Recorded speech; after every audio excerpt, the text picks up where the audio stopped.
Salut à tous, c'est Sophie du blog coursdejaponais.com et ça y est, nous arrivons enfin à la dernière vidéo de mon challenge 30 jours en 30 vidéos.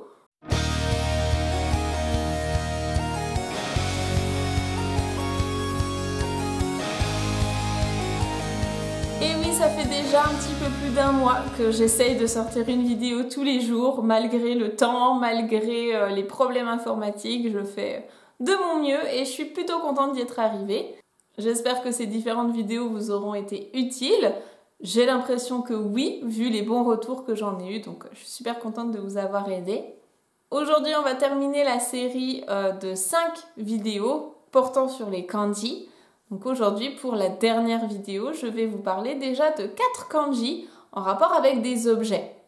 On commence tout de suite avec le kanji du livre.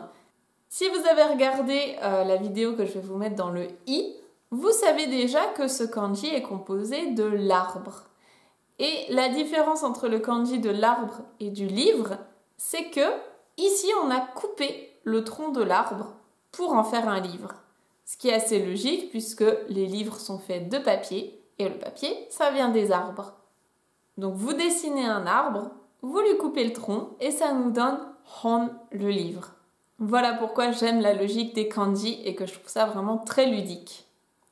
On continue avec notre deuxième objet qui est cette fois le kanji de la voiture. Une voiture, ça se dit kuruma et voici son kanji. Pour ceux qui sont un petit peu mécanos dans l'âme, vous pouvez peut-être imaginer le châssis d'une voiture, donc c'est-à-dire une voiture qui serait vue du dessous, avec donc les 4 roues et puis la structure mécanique du milieu, et puis donc cette grande barre pour relier le tout. On sent que je suis vraiment très mécanicienne dans l'âme. Là, je pense que ça ferait rire plusieurs de mes élèves qui s'y connaissent bien mieux que moi. Les 2 kanji suivants seront des objets qu'on n'utilise pas forcément dans la vie de tous les jours, mais dont les kanji vont vous être vraiment très utiles en tant que clé dans des kanji plus complexes. Donc c'est important de les connaître dès le départ. Il s'agit du kanji du fil, qui est donc celui-ci. Le fil, ça se dit ito, à ne pas confondre avec une personne hito, dont on a parlé dans l'une des vidéos. Et là, il faut imaginer une araignée comme ça qui serait en train de tisser son fil. Alors, ouais, il est quand même assez tiré par les cheveux celui-là, sans mauvais jeu de mots. Mais ce sera la seule astuce que je vais pouvoir vous donner pour le coup. Je l'ai déjà vu comparé à Spider-Man aussi ou autre. On peut essayer de se créer comme ça une petite histoire. C'est peut-être pas le kanji le plus facile à visualiser, mais c'est vraiment un kanji qu'on va retrouver dans énormément d'autres kanji plus complexes. Donc essayez de le retenir du mieux possible. Et le deuxième kanji, ça va être celui du coquillage. Donc un coquillage, c'est kai. Et là, on reconnaît la partie du dessus qui est donc un œil. Et la partie du dessous, en fait, ça représente des pattes, des petites pattes d'animaux qui avancent. Donc là, il faut imaginer un coquillage qui serait un gros œil avec ces 2 petites pattes comme ça qui avancent. Je pense que c'est assez impactant visuellement pour que vous vous en rappeliez facilement. Et ça, c'est pareil, le coquillage, on le retrouve dans plein de kanji différents en tant que clé. Et les 6 derniers kanji de ce challenge vidéo rentrent dans la catégorie, on va dire, divers ou fourre-tout, parce que là, on aura un petit peu de tout. On commence avec le kanji de nani, qui veut donc dire quoi, le mot interrogatif quoi.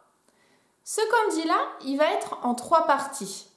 Vous avez d'abord à gauche un i en katakana. Ce i, quand vous le retrouvez dans un kanji, en fait, il s'agit de la simplification du kanji de la personne hito. Donc nous avons ici une personne. Au milieu, on reconnaît la bouche. Donc on peut l'imaginer en train de manger ou de dire quelque chose.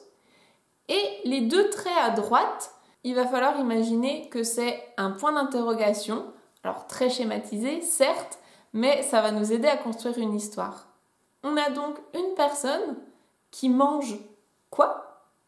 Ou bien une personne qui dit quoi? Pour mieux comprendre, je vous invite à aller voir mon article dans lequel j'ai tout détaillé. Par écrit, parfois c'est un petit peu plus facile à visualiser, parce que du coup on a les éléments mis bout à bout. Ça peut aider à mieux comprendre. Ensuite, un kanji vraiment très fréquent, évidemment, c'est le kanji du yen. Là, j'ai pas spécialement de moyens mémotechniques à vous donner, mais en soi, il est vraiment très simple et surtout, vous allez le voir tellement de fois partout, sur toutes les cartes de restaurants, dans les magasins, dans les publicités, etc. Je pense que ça, vous allez le retenir vraiment facilement de lui-même. Deux kanji vraiment très simples, ce sont les kanji des adjectifs grand et petit.